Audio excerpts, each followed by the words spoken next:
ఈ రోజుల్లో ఇల్లు కట్టే వాళ్ళందరూ ఖచ్చితంగా ఇంటీరియర్ వర్క్ చేస్తున్నారు. కొంతమంది ఏంటంటే స్టార్టింగ్ ప్లాన్ తీసుకున్నప్పుడే మనం ఇంటీరియర్ ఎలా చేయాలి అన్నది ఒక ప్లాన్ తీసుకుంటున్నారు. దానివల్ల ఏది ఎక్కడ రావాలి, ఏ ఎలక్ట్రికల్ పాయింట్ ఎక్కడ రావాలి, ఏ ప్లంబింగ్ పాయింట్ ఎక్కడ రావాలి, సీలింగ్లో డిజైన్ ఎలా రావాలన్నది బేసిక్గా ప్లాన్ తీసుకున్నప్పుడే డిజైన్స్ కూడా తీసుకోవడం జరుగుతుంది.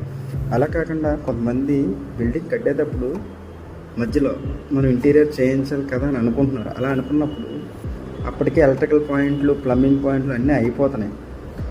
సో తర్వాత ఇంటీరియర్ వచ్చేసరికి ఈ పాయింట్లన్నీ ఇక్కడ ఇది రాకూడదు, ఇక్కడ ఇది రాకూడదు అని చెప్పడం వల్ల పాయింట్లు చేంజ్ చేయడం, వాల్స్ కట్ చేసి మళ్ళీ పాయింట్స్ మార్చడం, అది చాలా పెద్ద ప్రాబ్లం అవుతుంది. అలాంటప్పుడు మనం ఏం చేయాలంటే ముందే ఇంటీరియర్ని పిలుచుకొని బ్రిక్ వర్క్ అయిన తర్వాత ఏ పాయింట్ ఎక్కడ రావాలి, ఏది ఎక్కడ రావాలన్నది ముందే ఇన్స్పెక్షన్ చేయాలి.